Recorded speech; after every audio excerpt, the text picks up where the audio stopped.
ఓం నమ శివాయ శ్రీమాత్రే నమః. మిత్రులకి శ్రీభిలాషులకి అలాగే నన్ను ఇంతగా ఆదరిస్తున్న యూట్యూబ్ ప్రేక్షకులందరికీ కూడా పేరు పేరు ధన్యవాదాలు. మిత్రులారా, మీ అందరికీ పరాదేవత ఎల్లవెల్లా మీతో ఉండి మీ మనోవాంఛ నెరవేర్చాలని మనస్ఫూర్తిగా కోరుకుంటున్నాను. మనం దీపారాధన, ఒత్తులు ఏ పదార్థాల్లో వెలిగించాలో తెలుసుకున్నాం. ఇప్పుడు జన్మలగ్న రీత్యా వెలిగించాల్సిన ఒత్తులు తెలుసుకుందాం. అంటే మీరు ఏ లగ్నంలో ఉన్నారో ఆ లగ్నం ప్రకారం ఎన్ని ఒత్తులు దీపారాధన చేస్తే మంచి ఫలితాలు కలుగుతాయి ఈ వీడియోలో చెప్తాను. అలాగే మీకు ఈ వీడియో నచ్చినట్టు లైక్ చేయండి, ఛానల్ని సబ్స్క్రైబ్ చేసుకోండి, పక్కనే ఉన్న గంట సింబల్ని యాక్టివేట్ చేసుకొని 10 మంది మిత్రులకి షేర్ చేయండి. అందుట్లో ముందుగా మేషలగ్నం వారు పంచి ఒత్తులు 5 ఒత్తులు వేసి దీపారాధన చేయాలి. అలాగే వృషభ లగ్నం వారు 7 ఒత్తులు దీపారాధన చేయాలి. మిథున లగ్నం వారు 6 ఒత్తులు దీపారాధన చేయాలి. కర్కటక లగ్నం ఉన్నవారు 5 ఒత్తులు దీపారాధన చేయాలి. సింహలగ్నం ఉన్నవారు 3 ఒత్తులతో దీపారాధన చేయాలి. కన్యా లగ్నం వారు 6 ఒత్తులతో దీపారాధన చేయాలి.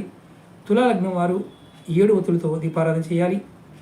అలాగే వృశ్చిక లగ్నం వారు 2 ఒత్తులతో దీపారాధన చేయాలి. అలాగే ధనుసు లగ్నం ఉన్నవారు 5 ఒత్తులతో దీపారాధన చేయాలి.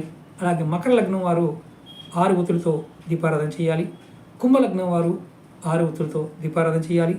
మీన లగ్నం వారు 2 ఒత్తులతో దీపారాధన చేయాలి. అంటే జన్మలగ్న రీత్యా ఎవరైతే మీ లగ్నం ప్రకారము ఎన్ని ఒత్తులతో దీపారాధన చేయాలో తెలుసుకుని అన్ని ఒత్తులతో దీపం వెలిగిస్తే జాతక దోషాలు తగ్గుతాయి. నెక్స్ట్ మీకు రాసుల ప్రకారం ఎన్ని ఒత్తులతో దీపారాధన చేయాలో నెక్స్ట్ వీడియోలో చెప్తాను. అలాగే మీకు ఈ వీడియో నచ్చినట్టు లైక్ చేయండి, ఛానల్ సబ్స్క్రైబ్ చేసుకోండి, పక్కనే ఉన్న గంట సింబల్ని యాక్టివేట్ చేసుకొని 10 మంది మిత్రులకి షేర్ చేయండి. ఓం నమ శివాయ శ్రీమాత్రే నమః.